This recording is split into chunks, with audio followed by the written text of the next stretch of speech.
नमस्कार दोस्तों, आप सभी का स्वागत है एक बार फिर से आपके अपने YouTube channel reels of real estate पे। मैं हूं आपका दोस्त गौरव। जी हां, आज हम एक बड़ी इम्पॉर्टेंट न्यूज़ को लेकर यहां पर आए हैं। जैसा कि सिविल स्कोर, आप सभी को पता है सिविल स्कोर क्या होता है और ये कैसे काम करता है। तो basically reserve bank of India ने इस पे कुछ 5 रूल्स बनाए हैं। ये न्यूज़ यहाँ पर निकल कर आ रही है। कौन कौन से वो 5 रूल्स हैं पूरा इस वीडियो में बताऊंगा। सिबिल स्कोर जिन लोगों को नहीं पता, मैं आप लोगों को बता दूं कि सिबिल स्कोर जो आपका रहता है वो बहुत इंपॉर्टेंट उसका रोल होता है जब आप कहीं लोन के लिए अप्लाई करते हैं किसी बैंक में, किसी जो भी फाइनेंशियल, एक तरीके से आप टर्म इसको समझ सकते हैं। जब अप्लाई करते हैं तो सबसे पहले आपका जो सिबिल स्कोर है बैंक द्वारा चेक किया जाता है कि आपका सिबिल स्कोर कितना है। जितना ज़्यादा आपका सिबिल स्कोर होगा उतना आपका जो लोन है उसके अप्रूवल के चांसेस बहुत ज़्यादा यहाँ पर हो जाते हैं। तो बेसिकली ये सिबिल स्कोर होता है और समय समय पर ये अपडेट होता रहता है क्या चीज़ है और क्या रूल है, पूरा इस वीडियो में बात करूंगा। वीडियो को पूरा देखिएगा सो दैट आपको कंप्लीट इन्फॉर्मेशन मिल सके। और मैं आपको बता दूं कि हम इस तरह के वीडियो लेकर आते रहते हैं, सो प्लीज़ चैनल को सब्सक्राइब करना मत भूलिएगा। यदि चैनल को आपने सब्सक्राइब नहीं किया तो हो सकता है जब भी मैं कोई नया वीडियो बनाऊं तो आपके पास इसकी इन्फॉर्मेशन ना जाए, और ऑल नोटिफिकेशन के बटन को भी ऑन कर दीजिएगा। तो समय को बर्बाद न करते हुए आज हम बात करेंगे कि सिविल स्कोर को लेकर आरबीआई ने, जो रिजर्व बैंक ऑफ इंडिया है, आप सभी को पता है रिजर्व बैंक ऑफ इंडिया जो सारे बैंकिंग सिस्टम को रेगुलेट करता है, रिजर्व बैंक ऑफ इंडिया। तो बेसिकली जो भी रूल्स एंड रेगुलेशन होते हैं रिजर्व बैंक ही यहाँ पे अपडेट करता है। तो क्या है रूल यहाँ पे देख लेते हैं। जैसा कि न्यूज़ में यहाँ पे दिया गया है कि आरबीआई ने सिविल स्कोर को लेकर बनाए 5 नियम, बैंक को जारी किया ये निर्देश, जानना जरूरी। तो कौन से वो 5 नियम है आज यहाँ पे हम जानेंगे। तो देखिए यहाँ पे जैसा कि मैंने पहले आप लोगों को बताया कि 5 नियम बनाए गए हैं, तो क्या चीज है यहाँ पे देखते हैं। सबसे पहला यहाँ पे जो नियम है इन्होंने बताया कि सिविल स्कोर चेक करने से पहले ग्राहकों को भेजना होगा सूचना। जी हाँ, देखिए क्या होता है जब भी आप अपने आप से अगर सिविल स्कोर अपना चेक करते हैं, अगर आप किसी वेबसाइट के थ्रू चेक करते हैं या वॉटेवर कहीं पर भी चेक करते हैं, ऐप पे चेक करते हैं, तो क्या होता है कि सबसे पहले आपके पास एक एसएमएस वगैरह आता है या आपके पास ओटीपी वगैरह आता है कि आपने ये सिविल स्कोर चेक किया है या आपका सिविल स्कोर इस तरीके से है। तो अब ये चीज़ यहाँ पे क्या की है, यहाँ पे जो भी एनबीएफसीज मतलब बैंक या एनबीएफसीज हैं या किसी भी को मतलब जो बैंकिंग रिलेटेड सर्विस है, अगर बैंक या कोई भी एनबीएफसी है, अगर किसी ग्राहक का जो अगर वो चेक करते हैं अपने एंड से, अगर खुद से चेक करते हैं, तो आपको सबसे पहले उस कस्टमर को आपको ये सूचना यहाँ पे इंफॉर्मेशन देनी होगी कि आपका जो सिविल स्कोर है वो हम चेक कर रहे हैं, उसकी जो रिपोर्ट है वो आप जो कस्टमर है उसको भेजनी होगी। तो इसका सबसे बड़ा बेनिफिट ये होगा, तो एक तो बेनिफिट यही होगा कि आपको उसकी इंफॉर्मेशन मिल जाएगी कि आपका सिविल स्कोर कितना है, और आपको पता चल जाएगा कि चूंकि देखिए आपको इस टाइम पे इतने ज़्यादा साइबर फ्रॉड रहते हैं ये सारी चीज़ें, तो एटलीस्ट आपको इन्फॉर्मेशन रहेगी कि किसने आपका सिविल स्कोर चेक किया है, किस बैंक के द्वारा, किस पर्सन के द्वारा, कहाँ से ये आपकी जो इन्फॉर्मेशन है कैसे शेयर हुई, तो आप वहाँ पे क्लेम कर सकते हैं। तो ये बड़ा इंपॉर्टेंट रूल यहाँ पर हो जाता है। अब दूसरा रूल के बारे में यहाँ पे बात करेंगे। यहाँ पे जैसे कि दूसरा रूल यहाँ पे बताया, अब बैंक को रिक्वेस्ट को रिजेक्ट करने की वजह ग्राहक को बतानी होगी। तो यहाँ पे साफ साफ लिखा गया है कि आरबीआई के नियम के अनुसार अगर कोई भी ग्राहक की रिक्वेस्ट को रिजेक्ट किया जाता है तो उसकी वजह को बताना जरूरी होगा। इससे ग्राहक को समझने में आसानी होगी कि किस वजह से रिक्वेस्ट को रिजेक्ट किया गया है।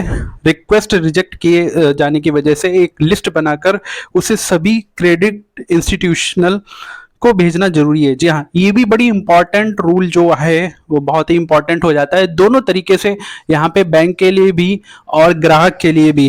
देखिए ग्राहक, यदि आप तो इसका एक एग्जांपल के थ्रू समझने का प्रयास करेंगे कि यदि जब भी आप कहीं पे लोन के लिए अप्लाई करते हैं ये तो क्या होता है कि वहाँ पे हो सकता है आपका सिबिल स्कोर कुछ माइनस में हो या फिर कुछ भी डॉक्यूमेंट्स प्रॉपर ना हो या कोई भी चीज़, तो यहाँ पे क्या करते हैं बैंक रिजेक्ट कर देते हैं। लेकिन अब आरबीआई ने क्या किया है कि यदि आप उसको रिजेक्ट कर रहे हैं एप्लीकेशन फॉर्म को, तो आपको ग्राहक को बताना होगा कि किस रीजन की वजह से ये रिजेक्ट हुआ है, या हो सकता है आप डिफॉल्टर लिस्ट में हो तब भी आपका रिजेक्ट हो सकता है। और एक लिस्ट बनानी होगी अपने पास में, बैंक के पास में, ताकि जो अदर बैंक्स हैं या एनबीएफसीज हैं या बैंकिंग सिस्टम उसमें सर्कुलेट करना होगा कि जो डिफॉल्टर्स होते हैं उनकी बात यहाँ पर की जा रही है लिस्ट बनाने की।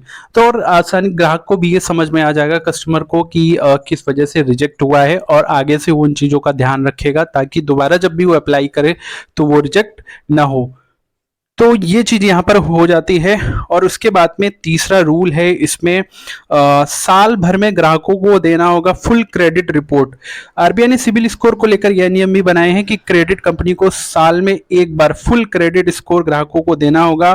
क्रेडिट कंपनी को यह सलाह दिया गया है कि वह अपने वेबसाइट पर एक लिंक को डिस्प्ले करे ताकि ग्राहक को आसानी से अपना क्रेडिट चेक कर ले। किसी से साल में हर बार अपना सिविल स्कोर और पूरे क्रेडिट हिस्ट्री का पता चलेगा।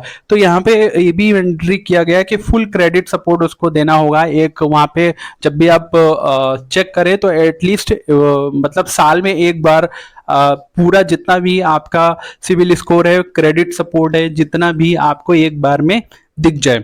तो ये चीज वहां पे भी बनाई गई। और चौथा नियम कहता है डिफॉल्ट रिपोर्ट करने से पहले ग्राहकों को बताना होगा। जी हाँ, ये बड़ी ही इंपॉर्टेंट चीज है।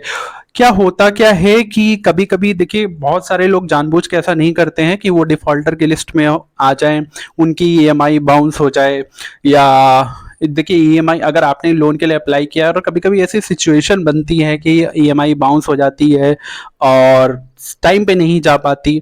तो अब इसके बारे में यहाँ पे क्या होता है कि बैंक उनको डिफॉल्टर में, अगर बार बार ऐसा होता है तो आप डिफॉल्टर की लिस्ट में आ सकते हैं। तो मैं यही सजेस्ट करूंगा यहाँ पर कि आप ऐसा एक दो बार से ज़्यादा ना हो तो ज़्यादा सही रहेगा। तो अब यहाँ पे इन्होंने ये बताया कि जो भी बैंक या एनबीएफसी अगर ऐसा करते हैं तो उनको डिफॉल्टर रिपोर्ट करने से पहले, मतलब उनको डिफॉल्टर बनाने से पहले, यदि आपने कहीं से लोन लिया है और आपकी जो ईएमआई है टाइम पर नहीं पहुंच पाई है, तो आपको डिफॉल्ट रिपोर्ट करने से पहले आपको बैंक को ये बताना होगा कि आपको डिफॉल्टर बनाया जा रहा है। और यदि कहीं पे गुंजाइश है कि आप उससे निकल सकते हैं, या मतलब वही है कि ईएमआई टाइम पर अगर आप पे कर सकते हैं तो डिफॉल्टर लिस्ट से बाहर आ सकते हैं, तो ऐसे भी यहाँ पे शायद यहाँ पे रूल्स बन सकते हैं। तो ये चीज़ बड़ी इंपॉर्टेंट हो जाती है। पांचवा रूल यहाँ पे इन्होंने बताया कि 30 दिनों में करना होगा शिकायत का निपटारा।